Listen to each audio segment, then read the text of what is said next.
lang ang radyo. Serving the Philippines. This is MBC Media Group's Radyo Natin Nationwide, a member of the KBP. Radyo Natin Nationwide. Anya na ang programa sa radyo nga muhatod kaninyo og eksaktong serbisyo. Serbisyong totoo para sa tunay na pagbabago with Governor Gerard Roger Espina. Ang programang sa katawhan mo serbisyo. Serbisyong totoo para sa tunay na pagbabago with Governor Gerard Roger Espina. Kauban sila si George Manco, Jean Sanjorjo o Elizabeth Sana. Serbisyong totoo para sa tunay na pagbabago with Governor Gerard Roger Espina. Matag Huwebes, alas 11 hangtod sa alas 11:30 sa buntag, dinhi lamang sa Radyo Natin FM.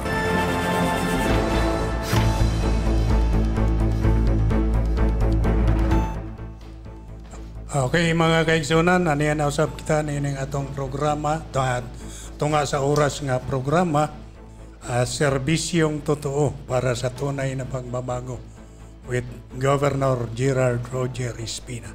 Adlaw ng Huwebes, sa 8 ning bulan sa Agosto. So obnimin ninyo nining atong 30 minutos nga programa. Okay, sa ngalan ni Governor Gerard Roger Espina ug sa atong PIO head Attorney Ed Egano, aniyan sa kita sa atong programa mga kitagkatahuran sa atong mga kaigsunan nga mga biliranon nga naminaw karon. Maayong buntag natong tanan. Maayong buntag mga suki natong tigpaminaw ni atong programa. Serbisyong totoo para sa tunay na pagbabago with Gov. Gerald Roger Espina. Good morning. Okay, so dili na to lang ato to mag-roisgot ta karon sa mga topics nga atong gipanghisgutan sa mga miaging semana para ato yung maklaro pag-ayo tungod kay watay guest karon nga adlaw kay busy ang atong giimbitar nga guest, dili siya karon maka-ani. So ato ang isigutan, Sir Jen, kung sa'yo atong mga isgutanan karon.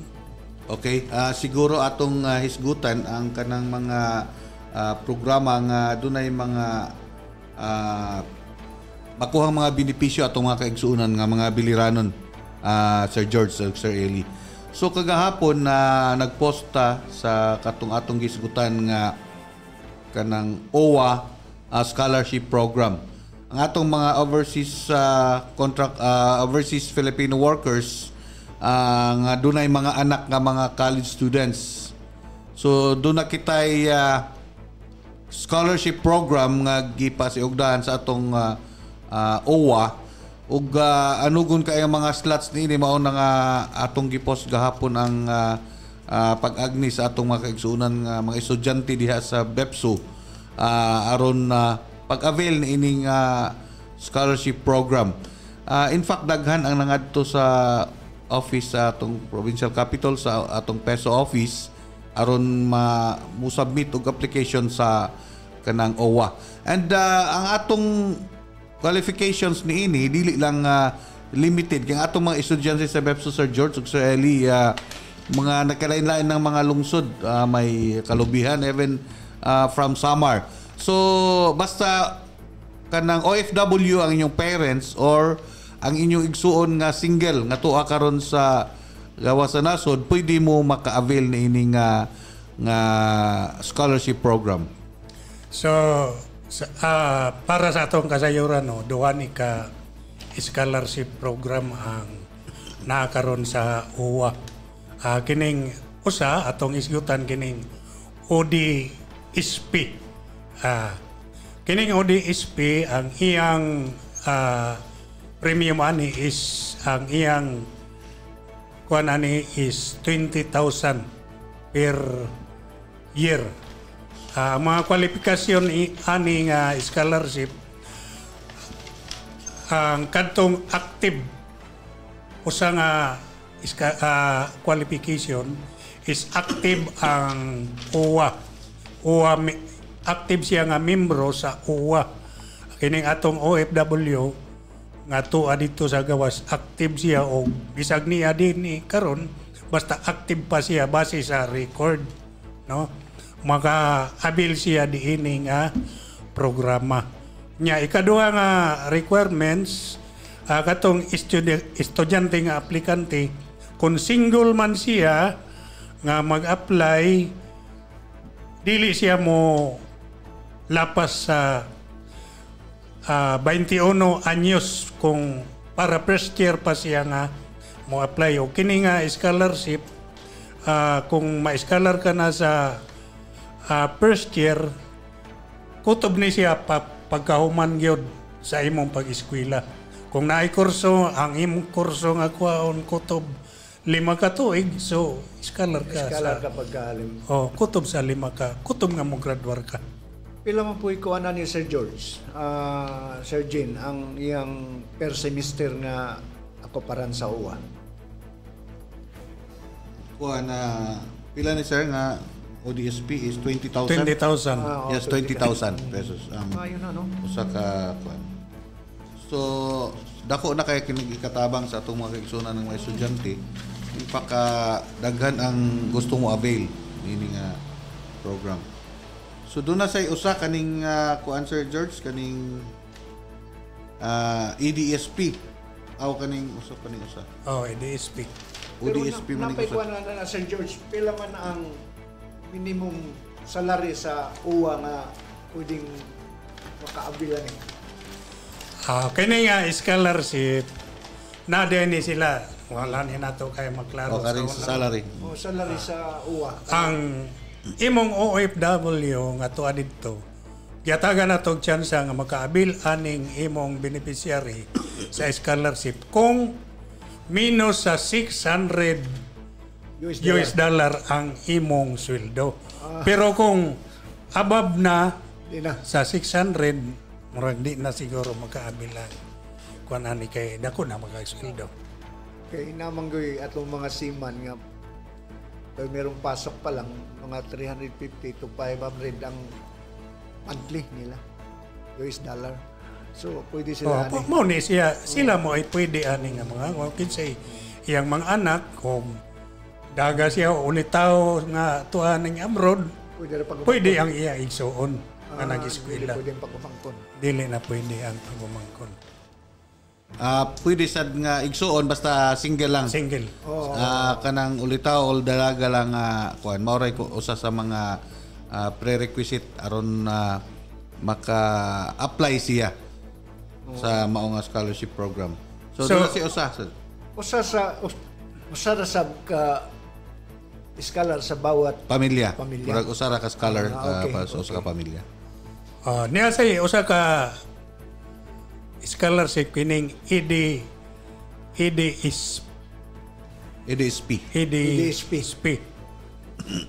Kining Education for Development Program, scholarship program. So ang maura gyapon ni siya nga scholarship pero second year na. Ang makaabil ani kadtong second year na. Nga kutob sa imo pong paggraduar pero naa siya'y grado nga gipangayo kanang og 85 imo gina siyang i-comply. So og mo apply ka ni para second year na ka, dadon nimo ang imong grado sa first year. Panalitan sa BIPSO, dadon na to sa BIPSO sa UWA. Open ra po ni siya para sa second year ngadto sa fifth year kung fifth year 5 ka tuigan. Way edad nga limitation. So 60,000 ni. Dako-dako na. Dako-dako ni pero siguro kini kay dako-dako ang kuan ani. Limitado po ang islat ani telling. Gamay ra po ang islat ani. Sanglit atong awahagon ang atong mga kaigsunan nga paimuslan ni ninyo nga panahon kay gi-open ni atong July 26. Unya matapos ni siya nga promo, matapos ni siya nga kuan sa Agosto 16. Yes. So, pero nakaron. Pero nag-ingon sa ato ang OWA, Sir George Sir Eli nga pwede ra kuno after as long as napay slots kay anugon ang mga slots actually limitado gyud ang slots pero daghan-daghan pang slots nga available. So pahimuslan nato ning higayon nga kanang atong i-grab ang opportunity katong mga OFW ang ilang mga parents or mga igsuon nga single nga tuwa sa gawa sa nasud karon, atong i-grab ang opportunity kay sayang ning programa sa atong gobyerno nga kanang maghatag kaninyo og kanang scholarship program. So kung muadto mo o dili pod mo makahigayon pa ngadto, online man pwede ra mo bisita sa link sa UWA na sa makuan man na ninyo diha sa UWA Biliran. So kung muadto mo sa opisina, siguruhan ninyo pagda nga naa na mo gyud kuro kompleto ng kuan para usa nga dadon ninyo kining valid passport sa OFW. Kunya ang school ID katong valid ID nya complete copy of grades TOR certification of grades from the school or university nga imong gitungaan. Kunya magdana pud ka og proof sa unsay imong relasyon ditong OFW para maklaro na gyud. So kung naa pa mo yung mga additional nga mga gusto nga mahibawan, pwede mo bisita sa page sa atong OWA Biliran. So dako atong pasalamat Sir George Sir Eli nga gihatagan gyud og higayon sa atong batanon nga Governor Gerard Rojo Espina nga maka-opisina ang OWA diha sa Kapitolyo. Kay daghan na kayong naka-benefits sa ilahang mga programa, livelihood programs kaning about sa mga OFW nga kanang distress dito, doon na tayo gani cases nga na-rescue nila dito sa kanang Middle East, ang giabusuhan nga OFW and successfully napabalik yun din sa Naval katong OFW. So sa atong mga kaigsuunan nga may mga problema sa ilang mga relatives nga mga OFW nga tuwa karon sa gawas, pwede ka mumuduol sa atong OWA office nga naa sa Peso Capitol sa atong provincial Biliran Provincial Government. Kawas pa diyan ang scholarship Sir Gino, napay daghan nga mga serbisyo sa UWA sama pa nang lit atong mga OFW katong nanguli nga wala makahuman sa ilang kontrata, yes, mga distress workers dito sa gawas unya. Bintras nga wala pa mo moabot og 3 years pag standby dinhi sa lungsod sa Naval og hain mo karon nga nakabati.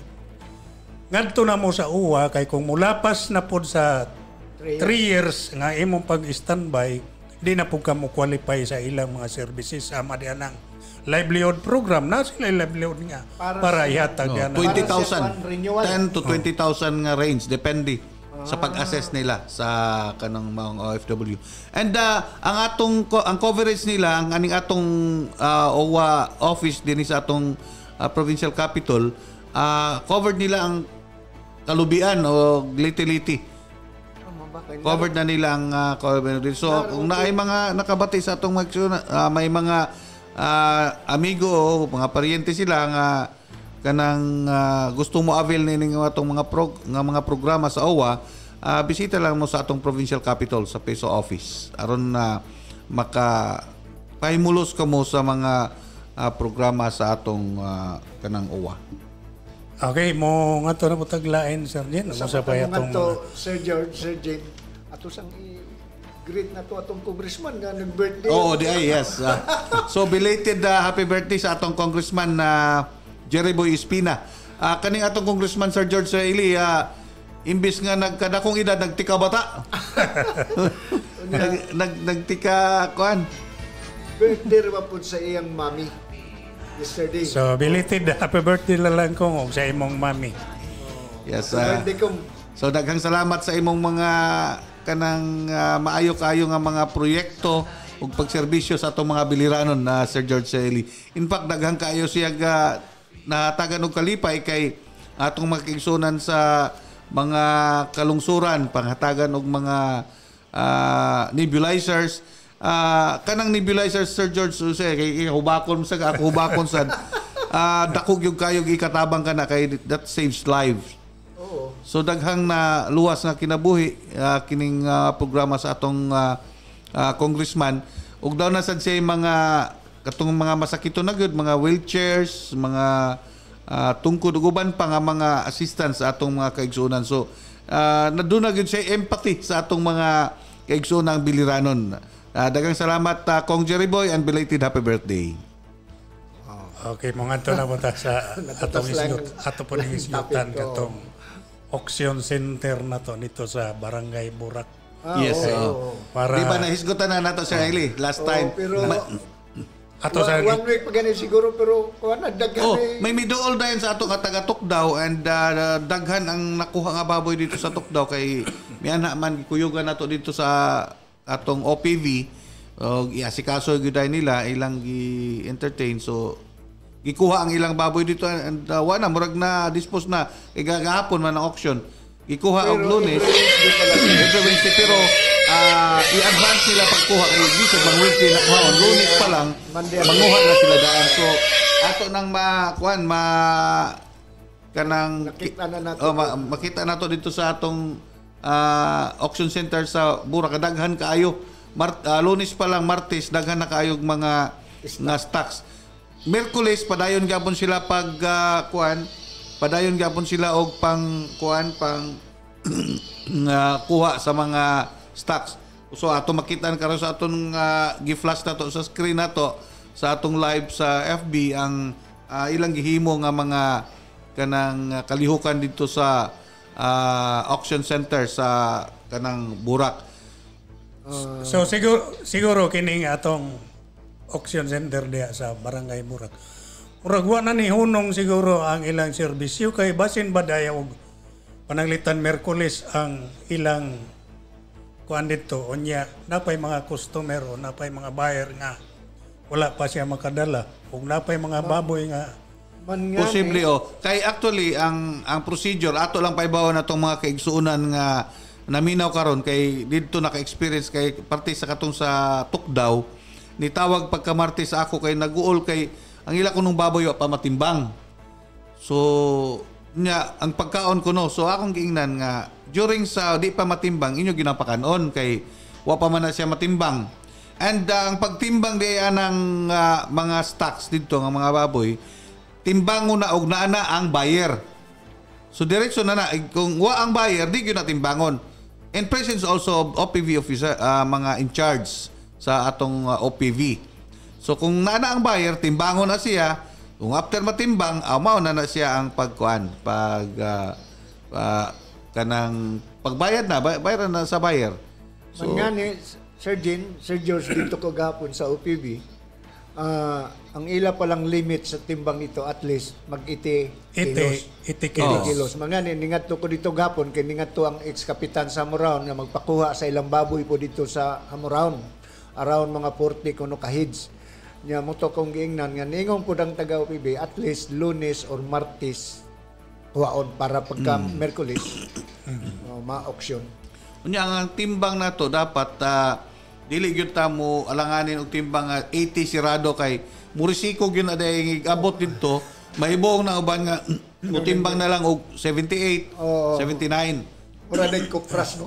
Sa primero bitawan ni Sir Jen na ay nagpaabot sa ilang mga reklamo nga lagi kay ang baboy kung kuhaon dito sa inyo kung layo-layo ang iyang pagbiyahe pag-abot dito sa Burak kung nanay buyer timbangon siya dayon. Unya kay murisiko manggid ng timbang kay stress man ang imong baboy stress niya sa pagbiyahe. Pero kung ako'y tag-iya, ato na siguro nang i-acceptar nga mauna siya ang realidad. Mahitabo yun. Mao ginaa siya ang mahitabo. Pero kung magdala mo nga itong baboy sa giiko na ni Sir Jen, ayaw nang alanganin nga. 81, dapat 82. Pagtimbang dito og muminos na sa 80 kilos, muminos naman po ang presyo. Kaya di naman tumo 170 kay 80 above man. 80 above man. So mao na nga kung naaman ingon na stress ato gid siya. Allowance, may allowance. Dawaton gina nato ang kamaturan kay mao ginay mahitabo. Unya, ikaduha nga reklamo sa primero pa nga semana. Kung tagalayo ka kuno kay kung dili da ang imong baboy sa pagkakaroon niya. Ibili naman na dito kay good as Sold. sa taga bet. Pero ang pangutana, ang tagalayo kuno kay ug magda sa ilang baboy nagkinahanglan kay kuno na og cash. Oo, siyempre. Maunay reklamo ba dito niya kay siguro sa bet ana na ginato mabayaran og bayaran na pud sa buyer. Kay wala pa man tay pundo gyud Wala nga na revolving dito. wala pa man tay revolving siguro nga. Pero usually naanag yung mga buyer ang mo na karay makwangan kay Mo na gipaning kontak man sila kamutan. daan.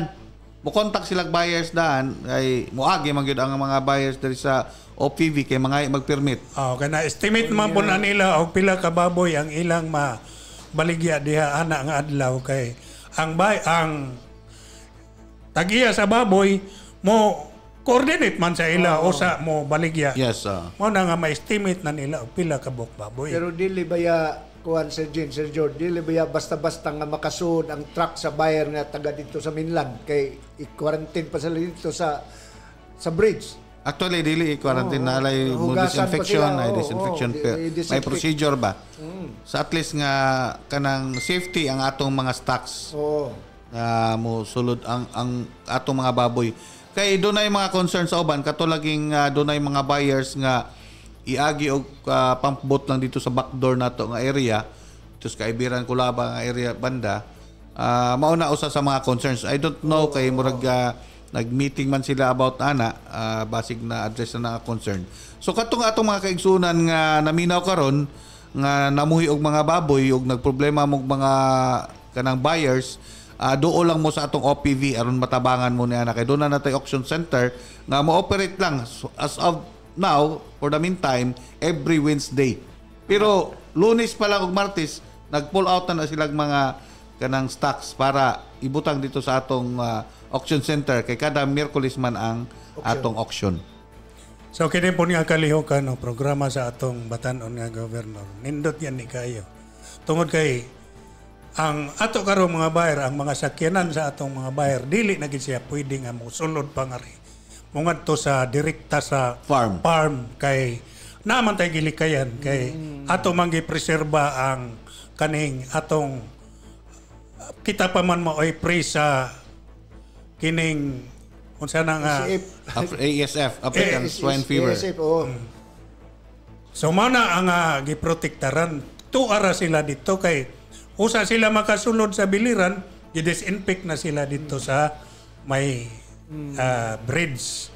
So naana sila diha, di na gid sila makasudsud sa mga farm. Kay mao na atong giprotektahan. Nga ikaduha, ang atong service kuhaon go dito sa ug asa dapit ng baboy. Namatay service nga sa Kapitolyo. So libre na. Di na mo mag-hire pagsakinan nga para madaan ninyo diri sa Burak. Manang akong ingon, Sir Eli, nga kanang risiko sa atong mga baboy, ato na lang ng sabton. Kay libre man puta sa transportasyon. Kay, og ikaw mo ay magdaan na gikan dito inyong aris Burak, mamasahe man ka og mugasto man ka og. Tinod. Nya ang kuan sad sa ako nang gingon, ang atong timbang atong i-target kanang sobra gud sa 80, 84, 82. In case nga mo risiko, mo target ka pun siya 80 above. At least nga na allowance ba? Makakuha gid ka sa presyo nga Oo. 170. Ang advantage po nato dani, one ay middleman. Direkta man. Direkta na. Direkta na. Di na makwartahan sa mga. Unya, direkta na niya. Fair play kay tinimbang. At least nga, klaro ang kwan. Siguro, katong taga-tukdaw, naman mo tawag sa ako kay murag sa pagtawag niya, on the way na sad si Sir Noel Falguera paingon dito. Ingon sa taga-OPV. O ang mga kauban niya nga kanang mo supervise dito sa pagtimbang kay may mga buyers naman dito nga nakaabang sad ito nga higayon. Wa po tay problema po Sir Jane kay nag-hire na gyud ta og doktor diha mga bit anay atong bag-ong bit na po nga doktor ba. No. ma-infection na gud ang atong mga stock. So, kini atong gisgutan ngaron baboy pa lang na. Pero dili bot ipasabot nga baboy reto adito. Giauksyon. Nay kanding. Unsa nga mga hayop nga naa sa inyo, pwede ninyong dalhon dito para kuan mo og buyer. Tuan na dito. Naguwat ang mga buyer. Pero inyo gyung Coordinate lang sa Coordinate. Coordinate mo sa OPV kay para namoy kabaw baka i-coordinate para dali ra mahalin. Okay, kuan man na kung di mo coordinate makuratan sa dang kuan nga dili. At least nga mo coordinate mo sa OPV kay ila man sa dang i-link dito sa ato mga buyers. So may manok, kanding, kabaw, baboy, walay labot ero Pero asa pansabong nun si doktora? Basta pansabong. Pwede ra dito display nimo. Oo.